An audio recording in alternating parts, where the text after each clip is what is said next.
you. So, oh no, let's go back. It's quite quiet. Have you all had a nice lunch? Yep. Yes. Okay, so I'm going to try and make you keep awake because I realise I'm going to talk about Internet of Things and I'm going to talk about security.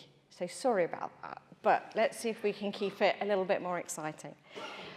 So yes, I'm the Chief Information Security Officer at UCL, and in a previous life, I've been a Chief Information Security Officer for 2 facilities management companies, both international, and back in the day, we did quite a lot on smart cities. We've just talked about the fact that we hate the word smart, but that's fine. Smart cities. Now, I can tell you lots of stories about smart cities. One of them is that pigeons and sensors on bins are really a bad idea. Just so you know, I can tell you some stories about that. And if anybody wants to know about the Heineken project, it's a very good project. That is a project where they were trying to get only one build of road. You know, when you dig up the roads and the BT people come and then the gas people come and they keep filling in the road and then opening it and filling it and opening it. And there was a big project to only open the road once. Guess what? It didn't work. Anyway, those are some stories I can tell you later. But, so today we're going to look at Smart Campus and in terms of security, or have you already been hacked? There we go. So I don't want to scare you too much. I've already scared the AV people at the back, so hopefully my slides will work going forward. You've talked a lot over the last 2 days about what you mean by this, but I'm going to talk about what I mean by this, and I'm going to challenge you that you probably don't know everything about your campus in terms of what you've got that's smart. So what are we referring to? We're looking at devices and sensors, pretty obvious, we've talked about those today. We're looking at things that create data. So these are things, anything that creates data. We're talking about SCADA, so energy systems. These are, and I'm going to read it, supervisory control and data acquisition systems that actually automate stuff. I had to write that down, can't remember it. But we have a lot of that in our places. We might not even know we've got it. Robotic devices and autonomous vehicles, and off-campus control and monitoring. And again, I've heard today in some of the talks about apps that people are creating so that you can do some autonomous control. We've probably all got them in our houses as well, where we're automating some of our lights turning on and off and bits and pieces. And all of that is great fun for hackers. Great fun. I'm going to tell you some great fun stories as we go through. So what can possibly go wrong? Now, my view of Internet of Things or anything to do with this is the fact that it is unloved. So I want you to keep that theme going through what I'm talking about. And the reason is that we get really excited about what we're going to buy, and we buy it, and we put it in, and it's going to be the latest and greatest thing that we've ever had. It's going to transform our universities. It's going to make the student experience amazing. 5 years later, the enthusiasm will have waned.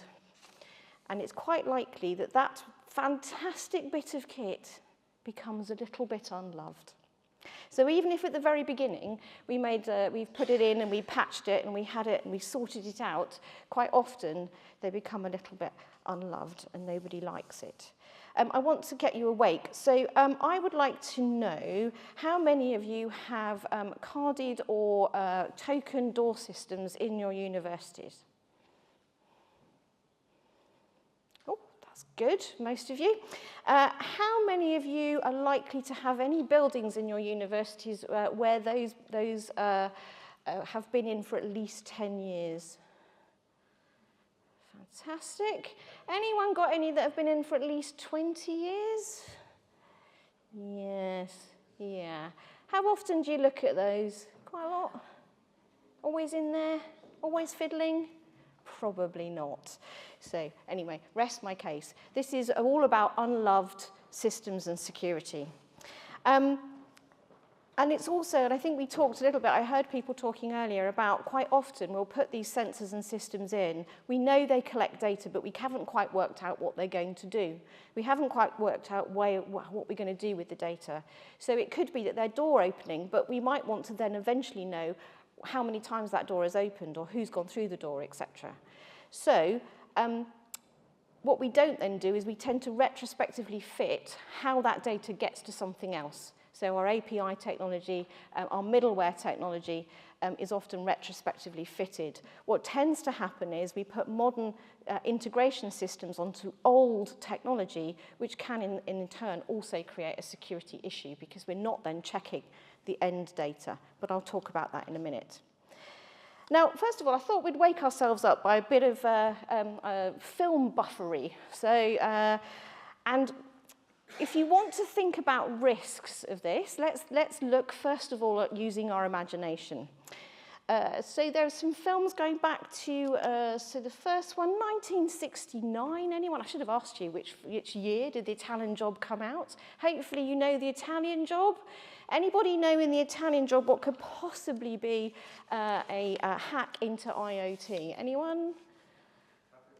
Traffic lights, yes, they use the traffic light systems to mess up so that their little minis could get around the city and enable them to steal. So 1969, already a good idea that this was a thing, that we were going to mess up our IoT systems.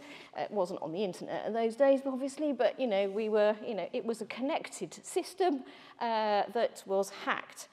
So then, let's move on a little bit. So how about this one? What could possibly have gone wrong here? Anyone?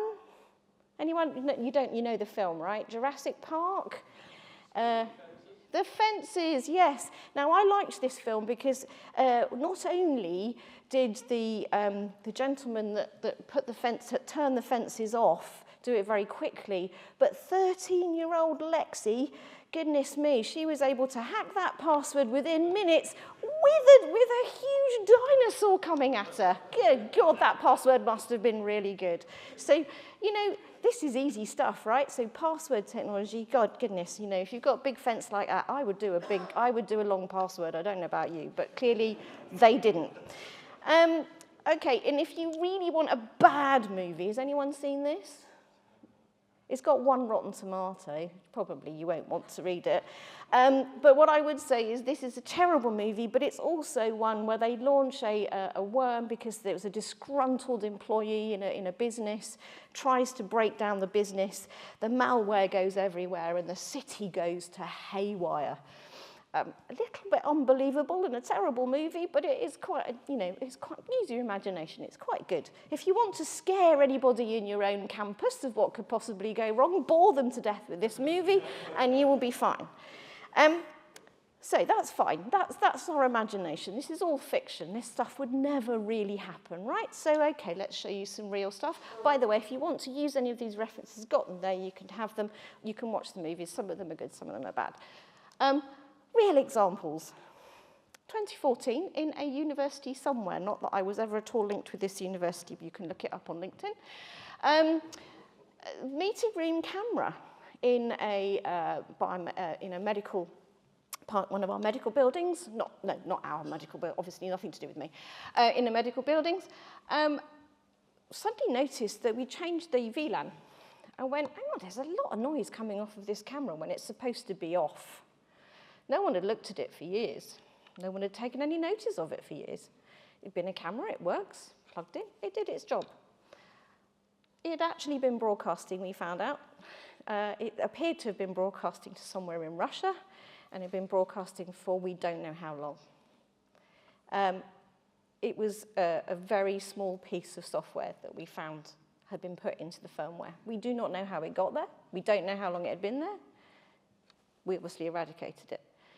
But there was research material that had been broadcast to whoever had put this in. And I'm sure in your universities you do not check every piece of AV equipment. And if you do, well done. But I would say this is something that is very real. Anyone know about this particular item? Anyone recognize this? Well, if you were living in Germany, you might have given your child a Carla doll. This was in 2017. Carla was an interactive doll which you could allow your child to chat to, and it would talk back and do things. What they found was that this had been set up with absolutely no password protection whatsoever. Hackers were able to then sit outside the perimeter using Bluetooth, and within 15, as long as they were in 15 meters of this doll, they could then communicate with the child, and they found that they could manipulate children. This doll, the German authorities asked that this doll was immediately taken off market and destroyed, and that parents should destroy the doll. So an easy fix, and that was literally because it was unsecured. Unsecured network, easy to do, just popped in. And then, of course, we have our cars. Everybody, I love walking up to my car, walking up, opens the door. I've now got these shiny things that come out when on the floor that tell me that I'm getting to my car. It's so cool. However, the thieves also know this, so they will follow you. They can also, on some of the apps, they can go close to your phone. They can take some of the data from your phone and then enable you to open the cars. A lot of the manufacturers are now getting better at this, but be aware that hacking of cars is quite a common at the moment because it's relatively easy to do. I think there has also been some, this was predicted. So 1983, Knight Rider, if you look at that episode, they predicted this. So I would say just look at fiction. This is the one way that you'll know your predictions for your risk. The other thing I want to talk about is our SCADA systems, because we tend to forget even more about these because they tend to be connected to our mechanics in our building. They're not even sexy digital things. They are on our water systems. They are stuck on our sensors for our heating systems. They might be very, very old. Quite a lot of them were not connected to the internet and then retrofitted to be connected to the internet. You might even have been asked to do that in your time. But be aware, these are very useful systems to people for ransomware. I'm going to go through a few. This is basically, I don't know whether the AV person's here, but I'm going to scare them now because I told them not to use USB sticks. Stuxnet, you must all, does anyone know about Stuxnet? You all know? How the USB stick, it was used to infiltrate the nuclear program in Iran. It was created by the US and the Israeli intelligence agencies. And the idea was to simply stop the centrifuges from doing anything that would then create the uranium that was needed. So it was supposed to be undetected. So it was a very small change to a Siemens controller. So it was a logic controller. It was a very small change to that logic controller that it did, and it wasn't supposed to be noticed. No one was supposed to know that this was happening. Very sophisticated. It used 4 different Windows zero-day vulnerabilities to enable it to work. It was very, very clever, but it only happened that somehow this got out of an air-capped institution, so it got out of the institution it was in, probably because somebody was doing something they shouldn't, i.e. they were taking computers out of the system. It then got into the world, it then went everywhere, and it started to lock out all of the other Siemens machines' logic systems, and that's how it was found. Really interesting, very easy to do. 2013, New York Dam. This was one where the Iranians got back at the US. They also sneaked in and put a command and control unit on using a cellular modem onto a dam that was operating in New York City. This then they used as a ransom to say that they would flood the New York City if payments weren't made. Now, what was interesting about this is that that was a really low-tech way of using IoT. So it was very, very low-tech, but it was quite powerful. And they didn't go to one of the big dams, like the Hoover Dam or the Boulder Dam. They went to something that was a bit more insignificant, but was equally powerful. So in your own campuses, there will be places which are just as, they might feel a bit insignificant, but they could be equally powerful if a ransomware was something or a target was something they wanted to use. So just because it's out of the way doesn't mean it can't be used in a powerful way. So I don't want to scare you completely, but be aware that almost, there are risks to everything. And then the final, in 2024, wastewater in Russia. This again was a ransomware attack. It was 14 million people without water for a very short period of time. They were quite good. They did manage to get back online quite quickly. But again, this was where they started to think about using IoT to get at those water supplies. So I want to kind of think, before we get into security controls, because you're flagging, I can see your dinner's getting down, it's getting slower, it's getting a bit lower down, and you're like, oh, this is dull. So, sorry, there's some real examples there, we'll go through those. What I want you to do on your tables, or if you're only on a one on your table, you're going to have to turn and talk to someone else. I would like you to kind of think about, I want you to find something in your own organisation that you might not have thought about as an IoT device or an OT or a SCADA device, or think about the most unusual thing you might have in your own environment. I've put here a nice picture of a very automated toilet system here.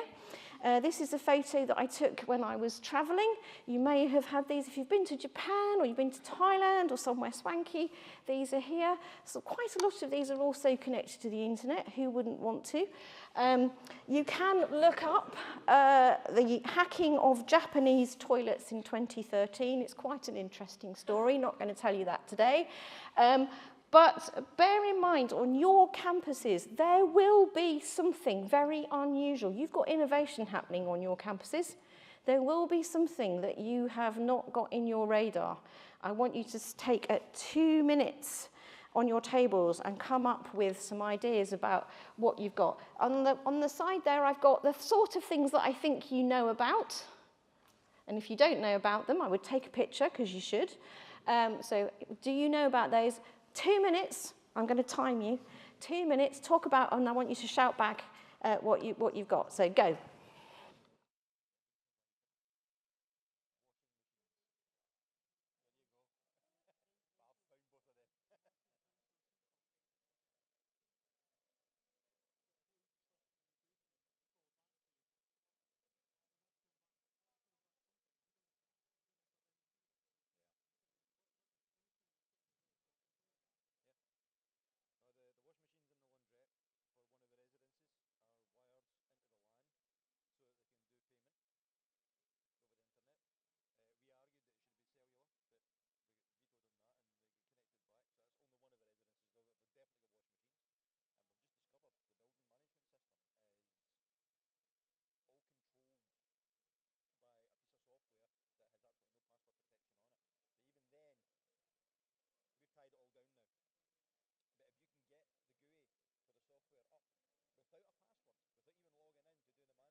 Woo. Don't make me whistle. Okay, back in the room.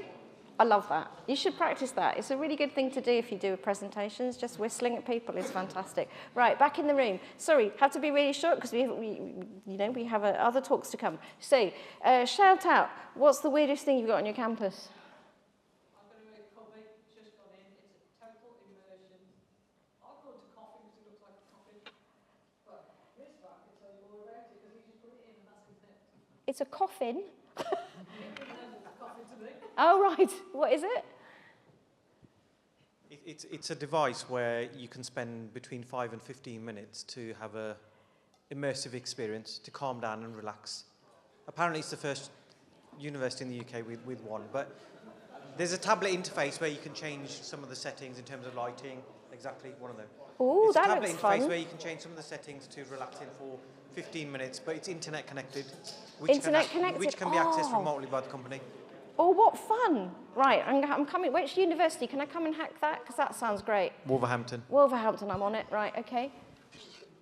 Yeah, two things back here. We've got our sports massage chairs. Oh, yeah. Sports massage. We've got microscopes that are IoT in our student teaching lab. fantastic. So some microscopes that could definitely send wrong data, and you could definitely do something quite dramatic with those massage chairs. Okay, right. What have we got over there? Okay, I'm going to throw in a cell culture generator. Ooh, so, oh dear, that sounds like you definitely do something quite macabre in there. Anybody got anything more dramatic? We've got a radiotherapy simulation system. Wow, okay. The universities are great, aren't they? They have one of everything. Right, in the interest of time, I might have to, you can talk about it afterwards or on the trains on the way home. But now, let's think about what we can do about it. Anyone recognise this bit of technology? Raspberry Pi. It's a Raspberry Pi, yeah, sorry. Oh, sorry, they don't look like that. Oh, God. Good old AI. Oh, you know, I thought they would get it right. But anyway, so AI, not AI, Raspberry Pis. People loved them a few years ago. Quite a lot of them were stuck on the back of display systems to display all sorts of things. We used to have great fun hacking into them. I won't say that we did. I never did. But you can change them automatically if they have internet connection to your Raspberry Pi. Just remember that. There might be a few hanging around in our campuses that nobody remembers are there, because they put them in very enthusiastically several years ago because Raspberry Pis are all the rage, and now nobody knows what they are. So just a reminder. Anyway, so what can we do about it? This is the serious bit, okay? I've got Gartner up there because it's serious. I did used to work for Gartner, but I don't anymore, so that's fine. What we need to do is start, you know about networks, that's what you do. But I would say that understanding your edge, we talked about edge a little bit this morning, so understanding what you've got on your network is so important. There's a timeline here of things we can do. It's about having capability, so centers of excellence that really understand about your IoT and your OT environment and your SCADA environment. We have difficulties because we're siloed. Quite a lot of our technology might not be put in by us or told about us. But having that kind of network response to it is going to be really important. You need to think about and find ways of capturing that asset control. Now, I'm standing here saying, you know, UCL, woo, it's great. It's really hard, and we have not managed this. It's really, really hard.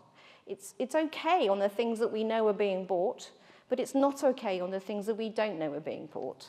Our weird coffins and our chairs, we might know about by accident, but we might not necessarily know when they're being bought or where they are.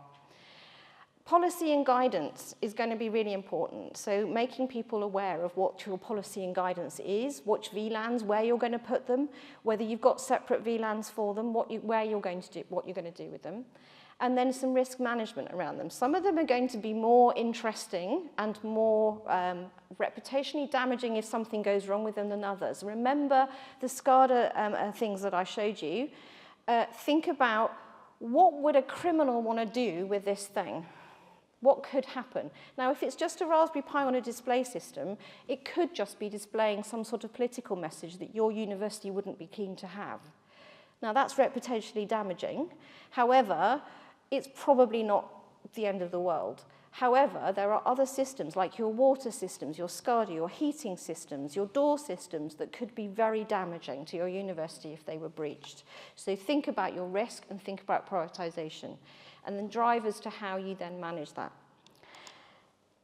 So then there's understanding your data flows. Increasingly, we've talked today, and I know you've had conversations about this, is, you know, we're increasingly using this data.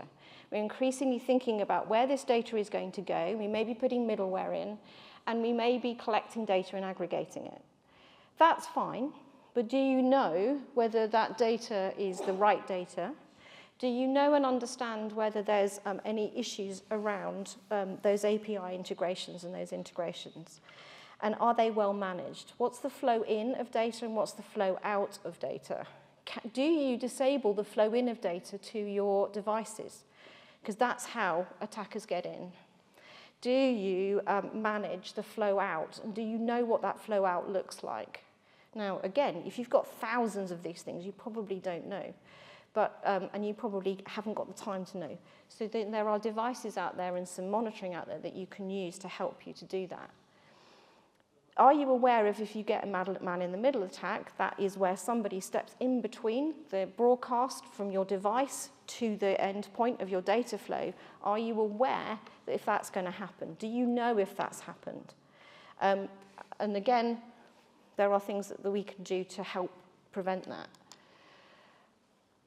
One of the things that we also need to think about is the ethics of what we're going to be doing. This was talked about a little bit today, where we talked about whether students should know about whether they're being traced, whether they're being tracked. There was an interesting story I had during COVID, where the company I was working for at the time was really keen to rush and buy a load of thermal cameras. They decided that this was the thing to do, and I don't know whether you remember, at the beginning of COVID, thermal cameras were like the thing. You were going to walk in shops. I think there was a tea shop that had it, where you had a thermal camera and you walked in and it said, we put loads in. We put them everywhere. We put them in hotels. We put them in for the companies that they were working for. One of the things that they found was not only were they able to stop people that had COVID and other diseases walking in, they were also able to stop lots of menopausal women from going to work. It was great. But there are consequences and ethical things that you need to think about when you're managing your devices and thinking about the risk management of those devices.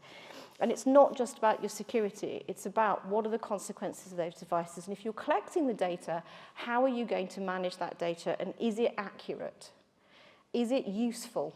We've had these conversations in UCL where we've talked about monitoring of people under, where they're sitting, or the amount of people in the room. But actually, unless you correlate that with the people coming in, the number of people that are in the building, the number of people in the room, and actually the people that are around, you only get a bit of the data. You only get a bit of the information, because somebody could move around. Somebody could sit several times in a building. Someone could run in and out.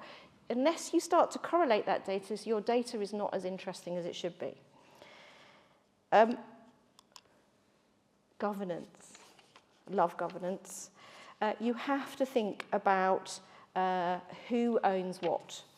In your own organisations, do you know who owns all of the IoT? Is there a governance for putting in things? Is it the estates department? Is it the digital department? Is it you? And if something goes wrong with that IoT, who is it? Now, in our security operations team, we often get noise coming from certain sensors and things where we think there might be a problem. Trying to find the person that owns that sensor is really hard. Luckily, I can go to Lloyd, but it is really hard to know where those systems are. So having your governance around the systems will help your security teams to be able to identify if there's a problem or not. When you've got a big issue, so if something has happened and you have been hacked and something is broadcasting or doing something nasty to your systems, you don't want to be standing around doing it's him, it's her, it's them, it's somebody else, it's his fault, it's their fault, because you're wasting time. You need to act fast. Detection and response. NDR. Does anyone know what NDR is? Use it? Network detection. Sorry, you're really tired. I know you are. So network detection and response. This is about anomaly detection on your network. I like it. I think it's really good. What it does is it sits on your network and it tells you about the heartbeat of your network. It doesn't care what is on your network, but it does care what the noise is on your network. Now, as a network, if you're running networks, you already know this because for availability. You know that because you want to know your network is up, and you know that because you want to know that your network is working and that there's enough throughput. But what this does is also then tracks what the noise is. Now, if you have a device or a sensor that is on your network that is starting to broadcast in the wrong way, it will pick it up and then you can go and look at it. So NDR is a good thing to do and have in your network if you can afford it. And it's something that will help you to traffic monitor. There are other ways you can do it by linking your sensors into your into some of your security operations services. And if you don't already have discussions with your security team, who has discussions with their security team? Got all of this sorted? Thank you. Got all this sorted? You wish you hadn't. Oh. But please do make sure that if you've got sensors, and it comes back to the governance, you might have to kind of have those onward discussions to keep it monitored. Because if we don't monitor, if we can't see it, we're not going to know. So, my final thing, because I know I've run over time by horribly, although you haven't put your 5 minutes up yet. Have I not? I haven't run over time. Oh my God, that's amazing. My view is that quite a lot of our IoT is unloved. It is loved at the beginning, but it becomes very lonely and sad, and nobody looks after it. If you learn nothing from this talk, please do love your IoT. Please give it a home, give it governance, understand it, and link all of those things into your security strategy so that you can then monitor, use your network to monitor, use your network to understand the noise that's coming off of your IoT devices and your coffins and chairs and whatever it is you have.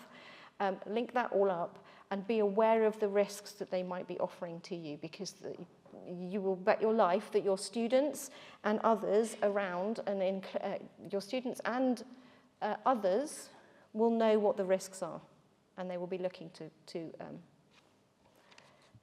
make those risks real. So I think we've got time for questions. Yes, that's my her, if you want to know. Right, what? Anyone got any questions?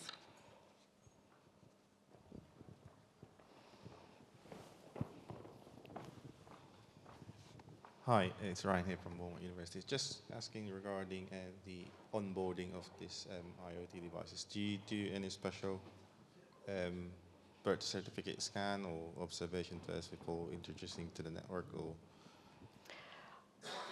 I would love to. I think the answer is yes, we should.